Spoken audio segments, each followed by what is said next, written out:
Hello दोस्तों, कैसे हैं आप सब। आप सबका मेरे चैनल द डीप डार्कनेस पे स्वागत है। यहाँ मैं आपको सुनाता हूँ डर से भरी रहस्यमयी कहानियाँ। दोस्तों, ये कहानी जो आज मैं आपको सुनाने जा रहा हूँ, दरअसल ये पिछली कहानी का सेकंड पार्ट है। पिछले पार्ट में हमने सुना था कि कैसे संजय और भाले का सामना होता है एक कीलों वाले पेड़ से। जी हाँ, एक ऐसा पेड़ जिस पे हजारों कील गड़ी हुई है, जो सुनसान जंगल में अपने शिकार के इंतजार में खड़ा है। और इससे पहले कोई कुछ समझ पाता, भाले पे हमला भी हो चुका है। एक शैतान ने रात में भाले पे हमला किया और उसका हाथ धड़ से उखाड़ दिया। साथ ही संजय का वो अजीब सा सपना, क्या अब भाले नहीं रहा? क्या उसकी मौत हो चुकी है?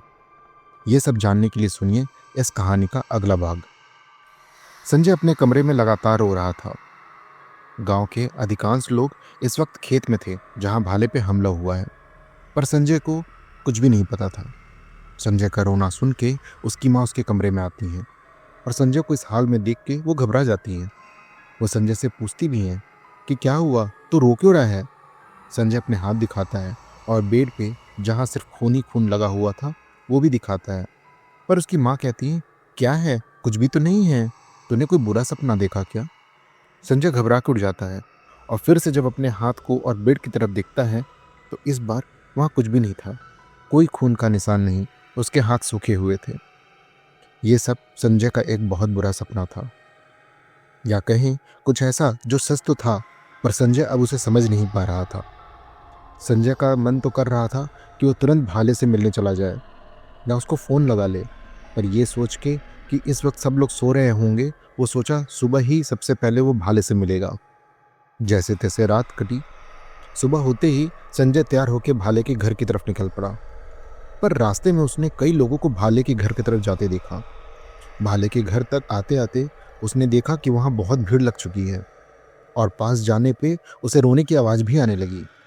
अब संजय का दिल भारी होने लगा, क्योंकि उसका वो सपना पहले ही उसके दिमाग में घूम रहा था। उसने भागना शुरू कर दिया।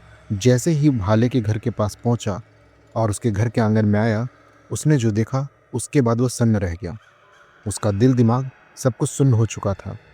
उसने देखा आंगन में एक लाश रखी थी, जिसे सफ़ेद चादर से ढक दिया गया था और पास ही एक दिया जल रहा था।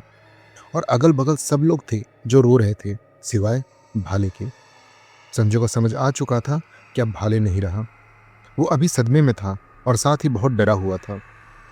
उसके हाथ पैर कांप रहे थे कि तभी वहाँ एक आदमी आया, जिसने काले रंग की धोती पहनी हुई थी और गले में बहुत सारे रुद्राक्ष की माला, शरीर पे सिर्फ बभूति लगी हुई थी।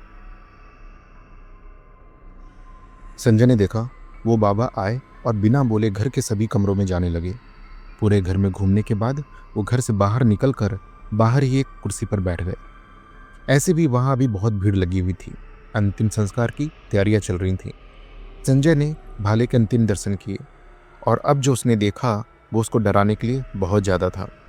उसने देखा भाले का एक हाथ उसकी बॉडी के साथ नहीं था और अब वो उसको अपना रात वाला सपना याद आ गया, जिस सपने में उसने देखा था कि भाले का हाथ उसके शरीर के साथ नहीं है। वो डर से पीछे हट गया। तभी संजय के पिता ने उसको उठाया और उसे सब कुछ बताया जो कल रात हुआ है। उन्होंने बोला, भाले का हाथ नहीं मिला, शायद कोई जानवर लेके चला गया। अभी संजय ये सब देख ही रहा था कि उसने आंगन में खड़े भीड़ में एक काली परछाई दिखी और ऐसा लग रहा था मानो जैसे वो काली परछाई संजय को ही देख रही हो। संजय वहां से हट के घर के बाहर आ गया। बाहर आके वो घर के गेट से टिक कर खड़ा ही था कि उसके कान में एक आवाज़ आई, ये काम किसी इंसान या जानवर का नहीं है, हो न हो ये मालिक का काम है। मालिक का नाम सुनते ही संजय पीछे मुड़ा और देखा कि ये बात वहाँ खड़े एक आदमी उस बाबा से कर रहे थे। असल में वो बाबा एक अघोरी तांत्रिक थे। संजय भी उनके पास आया और बोला, बाबा, संजय मेरा सबसे अच्छा दोस्त था, उसके साथ ये कैसे हुआ, और बताया कि वो कल से ही परेशान था। बाबा ने बोला, मुझे सारी बात बता, क्योंकि मैं खुद यहाँ किसी काली शक्ति की उपस्थिति महसूस कर रहा हूँ। ये काम किसी इंसान या जानवर का नहीं हो सकता है। संजय ने बाबा को पिछले दिन की सारी बात बताई। जैसे ही संजय ने उस कीलों वाले पेड़ का जिक्र किया, बाबा की आंखें तन गई। पूरी बात सुन के बाबा ने कहा, आज भी ऐसे पेड़ मौजूद हैं, जिस जगह और जिस पेड़ की बात तू कर रहा है, मैंने वह जगह और उस पेड़ को देखा है। पर वो बाबा इससे पहले कुछ भी बोलते, तभी किसी ने कहा, सुनिए, अब शमशान घाट जाने का समय हो चुका है। जो भी चल रहे हैं कृपया आ जाइए। संजय की बात बाबा के साथ पूरी नहीं हो पाई। भाले को अंतिम संस्कार के लिए ले जाने लगे। पर यहाँ एक बात अजीब हो रही थी। संजय भी शमशान घाट के लिए गया, पर हर वक्त रास्ते में वो काली परछाई उसे दिख रही थी। कभी वो भाले के अर्थी के बगल में होती, तो कभी लोगों की भीड़ में, तो कभी रास्ते में किनारे खड़ी रहती। संजय ने उसे हर बार देखा, और ये ऐसा जैसे कि वो काली परछाई चाहती थी कि संजय उसे देखे। सारा क्रियाक्रम करने के बाद संजय वापस घर आया, पर अभी भी उसे थोड़ी थोड़ी दूर पे वो काली परछाई दिखी रही थी। संजय वापस अपने घर आया कि तभी उसके घर के गेट पे किसी ने खटखटाया। वहाँ एक लड़का खड़ा था। वो संजय के पास आया और बोला, कालधर बाबा ने आपको बुलाया है। संजय ने परेशानी से देखा। कालधर बाबा? उस लड़के ने बोला, आप जिस बाबा से सुबह मिले थे उनका नाम कालधर है। अब शाम होने वाली थी। संजय किसी से कुछ कहे बिना ही उस लड़के के साथ वहां से निकल पड़ा। वो बाबा अभी भाले के घर के बाहर ही बैठे हुए थे। भाले के पिता भी वहां थे। वो सदमे में डूबे हुए से दिख रहे थे। संजय के आते ही बाबा ने कहा, बेटा, वो काली परछाई तुझे भी दिख रही होगी, ये भाले को भी दिख रही होगी। इसका मतलब ये है कि खतरा अब तेरे पे है। वो शैतान अब तेरे पास आएगा। ये सुन संजय बहुत डर गया। बाबा ने बोला, पर वो कभी भी किसी के पास यूं ही नहीं आता जब तक उसके नाम की कील उस पेड़ पे ना ठोक दी जाए। तभी संजय ने कहा, तो क्या मेरे और भाले की भी कोई कील? बाबा ने कहा, शायद हो भी सकता है, पर यह तो मैं देख के ही बता पाऊंगा। उन्होंने भाले के पिता से बोला, भाले का कोई कपड़ा मुझे ला के दीजिए जो उसने पहना हो पर अभी तक उसे धोया ना गया हो। भाले के पिता ने किसी को इशारा करके उसके कमरे से कपड़ा मंगवाया। तब तक संजय ने बोला, बाबा, आखिर ये क्या बला है? संजय के पिता ने भी रोते हुए बोला, बाबा कालधर, मुझे भी जानना है कि किसने मेरे बेटे के नाम की कील उस मनहूस पेड़ में ठोक दी, जिसने मेरा वंश ही खत्म कर दिया। बाबा ने बताया, कई 100 साल पहले ये काली विद्या सीखने वाले घने जंगलों में एक ऐसा पेड़ खोजते थे जहाँ कोई आता जाता ना हो, जहाँ वो काली विद्या पूरी करते, जादू टोना किया करते, साथ ही काला जादू का उतारा भी किया जाता। ये सब सधे हुए तांत्रिक ही किया करते थे। समय के साथ ऐसे पेड़ तो खत्म होते गए, पर ये पेड़ जिसे तुमने देखा वो आज भी जागृत है। वहाँ आज भी ये काला जादू होता है। ऐसे मैं इस इलाके के ज़्यादातर लोगों को जानता हूँ जो काली विद्या पे काम करते हैं। अब तकरीबन 200 साल पहले की बात है। दक्षिण भारत से एक तांत्रिक उस जंगल में आया था और उस पीपल के पेड़ के नीचे ही उसका बसेरा था, जिसका नाम मालकेश्वर था। कहते हैं उसे सारी भाषा आती थी, कुछ भाषा तो ऐसी जो अब कोई भी नहीं बोलता। धीरे धीरे उस जंगल और पास के सटे हुए गांव में उसका डंका बजने लगा। दिन में लोग उससे उतारा करवाते और वहीं रात में उसकी मदद से काला जादू। कहते हैं जब वो किसी की मारन क्रिया करता तब उसके नाम की कील उस पीपल के पेड़ में ठोक देता।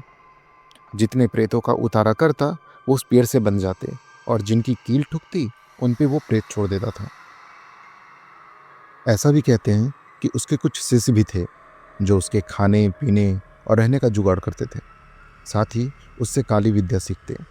कुछ तो शायद आज भी जिंदा है। समय के साथ लोग उसे मालकेश्वर से मालिक कहने लगे। एक दिन मालिक गांव में आया और उसने कहा, मुझे नरबली चाहिए और उसके बदले मैं तुम्हारे गांव की रक्षा करूंगा। तुम्हें कभी भी किसी बात की कोई कमी नहीं होगी।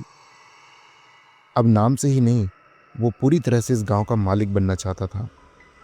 गांव के कई लोगों ने इस बात से तो साफ मना कर दिया, पर कुछ लोग उसके साथ थे।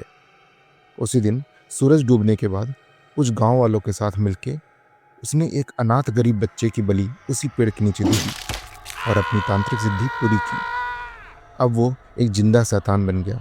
चुड़ैल, डायन, प्रेत, पिशाचनी सब उसके चेले बन गए। पर कहते हैं जिसका कोई नहीं होता उसका ऊपर वाला होता है।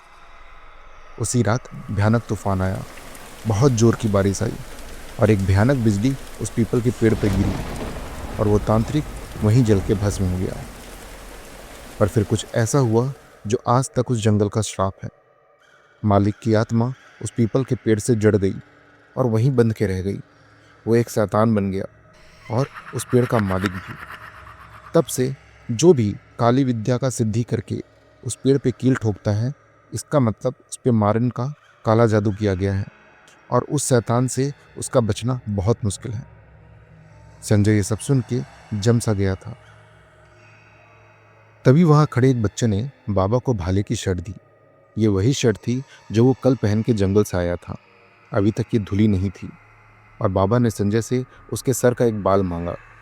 बोला, भाले तो अब नहीं है तो शर्ट से काम चल जाएगा, पर तुम अपना बाल दो, ये ज़्यादा असर करता है। संजय ने सर से एक बाल खींचा और बाबा को दिया। अब तक संजय के पिता भी वहां आ गए थे। बाबा ने झोले से एक हड्डी निकाली और उस पर बाल और शर्ट का टुकड़ा बांध दिया। एक खोपड़े के ऊपर उस हड्डी को करके उस बाल और शर्ट के टुकड़े को जला दिया। साथ ही लगातार वो किसी मंत्र का जाप कर रहे थे। अब जो राख वहां बची थी उसे उठाकर वो अपनी जीभ पर रखे और ऐसा करते ही उनकी आंखें पलट गईं। वो सफ़ेद हो गई। वहां बैठा हर इंसान उनसे दूर हटने लगा। 2 मिनट तक इस हालत में रहने के बाद बाबा नॉर्मल हो गए। वो पूरी तरह से पसीने में डूब गए थे और सांसें तेज चल रही थी। उनको पीने का पानी दिया गया। बाबा नॉर्मल हुए और कहा, 6 दिन, बस 6 दिन और 6 दिन के भीतर वो तुझे भी लेने आएगा, क्योंकि कील तो तेरे नाम की भी ठोक दी गई है। ऐसे तो मारन 7 दिन के अंदर सफल हो जाता है, पर 1 दिन पहले ही निकल चुका है, तो अब बस 6 दिन और। सब बहुत डर गए। संजय के पिता ने कहा, किसने किया है बाबा? कौन है इन दोनों का दुश्मन? मैं उसको ख़त्म कर दूंगा। बाबा ने कहा, उसका भी पता चल जाएगा, पर अभी जो मुझे पता है ये काम धामिन ने किया है। सब आश्चर्य में आ गए। पहले मालिक और अब धामिन, ये क्या बला है? कौन है धामिन? दोस्तों, यहाँ एक नए किरदार की एंट्री होती है जिसका नाम है धामिन। बाबा ने कहा, ये एक सपेरन थी, जंगल जंगल भटकती और सांप पकड़ के उससे अपना काम निकलवाती। मतलब कभी मंदिरों में, कभी सड़क पे उसका खेल दिखाती और थोड़े बहुत पैसे कमाती। धीरे धीरे वो काला जादू सीखने लगी। बाद में वो उस मालिक की शिष्या बन गई। कहते हैं कि वो उस जंगल में भटकती रहती है और डायन बन चुकी है। तो वहीं कुछ लोग ये भी कहते हैं कि वो कई साल पहले मर चुकी है और अब एक जिंदा चुड़ैल के रूप में है जो अपनी काली विद्या से सिर्फ जिंदा है। आज भी वो काली विद्या सीख रही है और उसे सिद्ध कर रही है। वो उसी जंगल में रहती है। जब तुम दोनों वहाँ पे जंगल में घूम रहे थे, या फिर हो सकता है शायद नहाने गए हो, तब उसने तुम्हारे कपड़ों से कुछ लिया और फिर उसी पेड़ में काला जादू करके उसे कील के साथ ठोक दिया। संजय ने कहा, हाँ, जब हम नहा के आए थे तब हम दोनों की शर्ट का बटन टूटा हुआ था, पर हमारा इस बात पे कभी ध्यान नहीं गया। और बाबा, किसने उसे ऐसा करने को कहा होगा? मेरी तो किसी से कोई दुश्मनी नहीं है और ना ही भाले की थी। बाबा ने कहा, मैं वो भी बता दूंगा, थोड़ा समय चाहिए, पर अभी जरूरी ये है कि तुम्हारी सुरक्षा कैसे की जाए। संजय के पिताजी ने कहा, बाबा, क्या मैं इसको उस गांव से बाहर भेज दूं? बाबा ने हंसते हुए कहा, बच्चे की तरह बातें मत करो। तुमको क्या लगता है गांव के बाहर ही सुरक्षित है? ये धरती के दूसरे कोने पे भी सुरक्षित नहीं है। मालिक को जिसकी कील मिल गई वो उसको लेने जरूर आएगा। वो पेड़ जितनी आत्माएं सोखता है, मालिक की शक्ति उतनी बढ़ती जाती है। फिर संजय ने कहा, तो बाबा, क्या हम उस पेड़ को ही काट दें? तब तो सब हल हो जाएगा। बाबा तुरंत गुस्से में आ गए और कहा, सोचना भी मत। कम से कम अभी उस पेड़ से बंधा हुआ है। काट दिया तो शैतान आजाद हो जाएगा और फिर दिन हो या रात वो अपना शिकार करेगा। तुम सब अभी ये सब मत सोचो। अगले 6 दिन क्या करना है वो मैं बताता हूँ। हालांकि आज तक कोई भी नहीं बचा, पर मैं कोशिश जरूर करूँगा। बाबा बोले, मैं कल या हो सकता है 1-2 दिन में तुम्हारे घर आऊँ।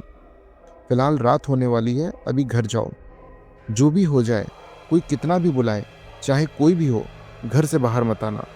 कोई पीछे से आवाज़ दे तो भी मत मुड़ना, और उस काली परछाई को अगर देखो तो वहाँ से दूर हट जाना। 6 दिनों में हो सकता है वो काली परछाई धीरे धीरे और खतरनाक और मजबूत होती जाए। क्या पता 6वें दिन वो काली परछाई ही शैतान का रूप ले ले। इसलिए उस काली परछाई से थोड़ा दूरी बना कर रखना। तुम बस थोड़ा सावधान रहना। और ये एक सुपारी ले लो। बाबा ने अपनी झोली से एक सुपारी निकाली जिसपे लाल रक्षा सूत्र बंधा हुआ था। बाबा ने कहा, इसे अपने तकिए के नीचे रखना ताकि वो नींद में तुमसे संपर्क ना कर सके। सोने के बाद हम दूसरी दुनिया में होते हैं। स्वप्न के रास्ते कई काली शक्तियाँ, कई इस तरह के भूत प्रेत पिशाच हमसे संपर्क कर सकते हैं, इसलिए इसे अपने तकिए के नीचे रख कर ही सोना। अभी जाओ, पर हाँ, घर के बाहर मत जाना, चाहे जो भी हो जाए। मैं 1-2 दिन में आता हूँ मिलने के लिए। संजय के पिता ने कहा, बाबा, अगर वो इतना शक्तिशाली है तो वो घर भी आ सकता है। बाबा ने कहा, हाँ, उसके लिए घर आना कोई बड़ा काम नहीं है, पर आपका घर आपके पुरखों ने एक सिद्धित मंत्र से बांध रखा है, और कुछ मंत्र ऐसे होते हैं जिनकी रक्षा कुल देवता और पूर्वज करते हैं। इसीलिए वो चाहेगा कि संजय खुद बाहर आ जाए। अब सब जाने लगे, पर बाबा ने संजय को फिर से बुलाया। संजय जैसे आया, बाबा ने उसके सर से 2-3 बाल उखाड़ लिए और बोला, जरूरत पड़ सकती है, अभी जा। शायद उनको ये बाल आगे और भी जानकारी प्राप्त करने के लिए अपनी विद्या में, या अपनी वो जिस तरीके से काली विद्या यूज़ करते थे, और मैं इसको काली विद्या नहीं कहूँगा क्योंकि वो अपनी शक्तियों को एक पॉजिटिव काम के लिए यूज़ किया करते थे। तो जो भी उनके पास विद्या थी, शक्ति थी, इसके लिए उन्होंने संजय के 1-2 बाल और ले लिए। संजय अपने पिताजी के साथ घर की तरफ चल दिया। रास्ते में वो, उसके पिता, 2 ही लोग थे, पर जमीन पर जो परछाई बन रही थी, शायद ये परछाई आसपास की लाइट या चांद से बन रही होगी, पर जमीन पर जो परछाई बन रही थी वो 3 लोगों की थी, जैसे कोई और भी साथ में हो, पर वहां कोई भी नहीं था, सिर्फ एक परछाई इनके साथ चल रही थी। संजय का डर अब हर पल बढ़ता जा रहा था। घर के गेट पर आके वो परछाई वहीं रुक गई और संजय और उसके पिता अंदर आ गए। घर पे बहुत टेंशन का माहौल था। उसके पिता ने सबसे कहा कि कोई डरेगा नहीं, मैं कुछ नहीं होने दूंगा संजय को, और कालधर बाबा कुछ ना कुछ उपाय जरूर बताएंगे। संजय खाना खा के अपने कमरे में सोने चला गया। उसके पिताजी ने अपना बेड संजय के कमरे के बाहर ही लगा लिया, ताकि वो जब भी अगर बाहर जाने की सोचे तो उनकी नींद खुल जाए। संजय भी तकिए के नीचे वो सुपारी रखकर सो गया। अब तकरीबन 2 बजे बहुत सारे कुत्ते संजय के घर के बाहर आकर भौंक रहे थे। ये भौंकना ऐसा था जैसे सब संजय के घर की तरफ ही भौंक रहे हो। इस आवाज से सबकी नींद खुल गई, पर कोई बाहर नहीं आया। पर संजय की अब डर से नींद खुल चुकी थी और उसे नींद नहीं आ रही थी। वो अपने बेड पर बैठा बैठा सुबह होने का इंतजार कर रहा था कि तभी संजय के कान में एक आवाज आई। वो आवाज बार बार संजय का नाम बुला रही थी। संजय जानता था उसे बाहर नहीं जाना है, पर यह आवाज जिसकी थी, उस आवाज को वो भूल ही नहीं सकता था, क्योंकि आवाज भाले की थी। वो बोल रहा था, संजू, संजू, एक बार बाहर आ जा मेरे भाई, तुझे कुछ बताना है। मैं तो अब नहीं रहा, पर तेरी जान बच सकती है। आजा संजू, मेरी बात सुन। संजय दुविधा में था और डरा भी हुआ था, क्योंकि भाले तो मर चुका है। इसका मतलब या तो ये शैतान है या भाले की आत्मा। संजय ने ना जाने का फैसला किया, पर लगातार वो आवाज आती रही। संजू, मेरे भाई, मान जा, सुन ले मेरी बात एक बार। मैं भीतर नहीं आ सकता, तुम सबने ये घर बांध रखा है। सुन संजू, बाहर आना, मैं तुझे कुछ बताना चाहता हूँ। पर संजय इन सारी बातों को इग्नोर करके अपने कान पे तकिया रख लिया और सोने की एक्टिंग करने लगा। थोड़ी देर बाद वो आवाज़ रोने में बदल गई, और अब वो रोना इतना मनहूस लग रहा था जिसकी कोई सीमा नहीं थी। संजय ने सोचा, वो जा तो नहीं सकता, पर खिड़की से तो देख ही सकता है। संजय ने जब खिड़की को थोड़ा सा खोला और बाहर देखा तो बाहर कोई नहीं था, पर यह आवाज़ लगातार आ रही थी। संजय ने खिड़की बंद कर दी और सोने आ गया। आज रात कुछ नहीं हुआ और संजय एक पूरी नींद लेकर उठा। अगला दिन संजय दिन भर अपने कमरे से बाहर ही नहीं आया। शाम होते अब फिर से वही डर। अब संजय को लगने लगा था कि यह सब बहुत आसान है, कि वो बाहर ही नहीं जाएगा और 6 दिन कट जाएंगे और फिर सब खत्म। ऐसे ही 2 और रातें कट गईं। आज आखिर की तीसरी रात थी। उस रात सोने के तुरंत ही बाद घर के बाहर से आवाज आई, संजय, बाहर आ जल्दी, संजय, सुन। अब जो ये आवाज थी, ये कालधर बाबा की थी। उसकी आवाज सुन संजय उठ बैठा। तभी उसने ये सुना, संजय, जो सुपारी मैंने तुझे दी है वो गलत है, उसे फेंक दे बेटा और ये सुपारी ले ले। मुझसे गलती हो गई है, तुझे जान का खतरा है, जल्दी बाहर आ। संजय फिर से खिड़की पे पहुंचा तो उसने देखा कि उसकी गेट पे वही बाबा खड़े थे। संजय तकिए के नीचे से वो सुपारी उठाया और बाहर जाने लगा, क्योंकि उसे विश्वास था कि ये असली बाबा है। उसे बाबा की आवाज़ पे पूरा विश्वास हो गया था। पर कमरे का दरवाज़ा खोलते ही संजय के पिता उठ गए। जब तक वो उसे अच्छे से देखते, संजय घर के दरवाज़ा खोल रहा था। उसके पिता ने बड़ी फुर्ती से संजय का हाथ पकड़ा और घर के अंदर खींच लिया। उन्होंने संजय से पूछा, ये वो क्या कर रहा है? संजय बोला, बाहर कालधर बाबा आए हुए हैं। वो मुझे नई सुपारी देने आए हैं। मैंने खुद उनको खिड़की से देखा है पिताजी। संजय के पिताजी ने कहा, तो हम लोगों को क्यों कुछ नहीं सुनाई दे रहा है? और एक बात, अगर वो सच में बाबा हैं तो घर के अंदर आके दरवाजे को क्यों नहीं खटखटा रहे? वो घर के बाहर गेट पे ही क्यों खड़े हैं? उन्हें किस बात का डर है? संजय को भी ये सही लगा, पर अब तक लगातार बाबा की आवाज़ आ रही थी। जब संजय ने ना जाने का फैसला लिया, तब वो आवाज़ हंसी में बदल गई और उसे अब सब लोग सुन पा रहे थे। उस शैतान ने एक कर्कश भरी आवाज़ में कहा, संजय, तुझे मैं लेके ही जाऊंगा और कोई कुछ भी नहीं कर पाएगा। तुझे क्या लगता है वह घोड़ी तुझे बचा लेगा?